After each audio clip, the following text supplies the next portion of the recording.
Ariel Helwani post-fight at UFC 143 alongside UFC President Dana White. Dana, a great card, obviously somewhat controversial main event. Who'd you score it for?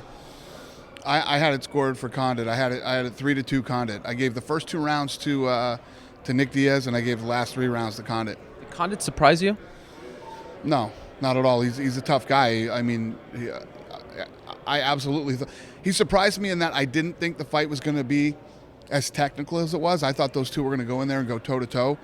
I think that's what Diaz expected too.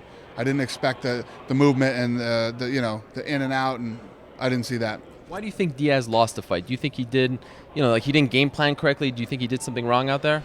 No, I think Diaz fought like Diaz. He came in, he was very aggressive.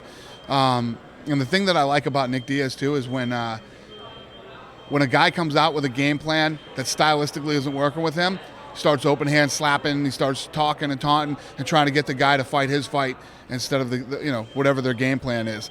And you saw in a couple cases there it started to work, and then Condit would get right back into his game plan. Did he tell you leading up to this fight that if he lost, that he would say that something like he would retire? Did he ever bring that up? No. Nick Diaz and I don't have in-depth conversations about his future. And really? No, not even close. I think he's very emotional right now. I think him and his team feel like they won the fight, and the kid's in his prime. He'll probably go back. He'll sit down with his camp, and But this is one of those sports. Again, this is one of those sports that you're not half in, half out. You're 100% in, or you don't do this. Do you get the sense, because he's been hinting at this, do you get the sense that his heart is not in it right now? No. I think Nick Diaz's heart is in it. He's a fighter. This is who he is. This is what he does. I just think, it's this whole explanation he had for love, this love-hate relationship with the game. Do you think he'll be back? If you were a betting man, I heard you may be. Do you think he'll be back? I would bet that he will. Right. And what about what's next for Carlos Condit?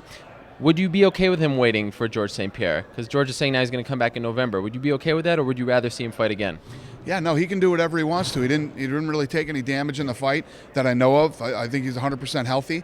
If he wants to go home, relax for a little while, and then possibly defend his title before he fights George, I wouldn't have a problem with that at all. I actually think it would be a good thing. I think the more active fighters stay, the better they fight. And he's in his prime. Kid's 27 years old. What impressed you more, Fabricio Verdum's striking or the fact that Roy Nelson took all those shots? I was impressed with both. I thought Fabricio Verdum looked awesome tonight, and I think, Big Country has probably the best chin in all of MMA. This guy, the clinch that Verdum had tonight reminded me of the old shoot box.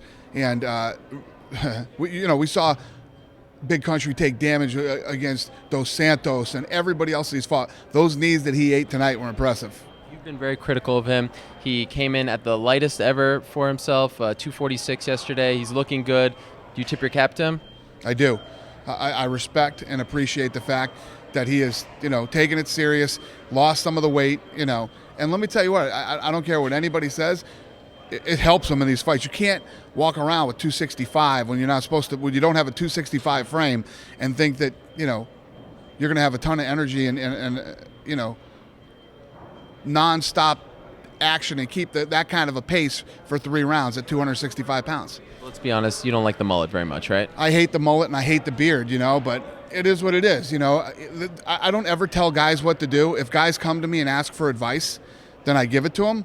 And I've given him advice and he doesn't want to take it, so is what it is. And Koscheck beat Pierce. The fans were upset, maybe because they don't like Koscheck, maybe because they didn't like the decision. Who knows? Who'd you score that fight for? Yeah, I don't really remember how I scored it, but I'm almost positive I had Pierce winning the fight. What do you do with Koscheck now? Because he's in this weird, spot here because he lost to GSP twice. You're not going to give him a title shot. He's been talking about 185. What do you think is good for him next? We could do him and Diaz. Something going on? What the hell was that? Mike Goldberg just ran through the back here with no shirt on. Really? Yeah, that was weird. That's something you've never seen before, right? No. Speaking of which, I don't ever want to see that again either. Final note, speaking of which, something we've never seen before, 2 points being deducted in the Caceres-Figueroa fight. Did that surprise you? Yeah. When it happened, it's surprising me. I'm not a regulator. Lorenzo comes from a regulatory background. I asked him, and he said that's normal. That he was warned twice and then they took 2 points. I think that's pretty tough in a 3-round fight. You take 2 points in a 3-round fight, probably not going to win it. It's the first time I'd ever seen it. All right, Dana, thank you very much for the time, and we will see you in around 10 days or so in Omaha. All right, brother. Thank you.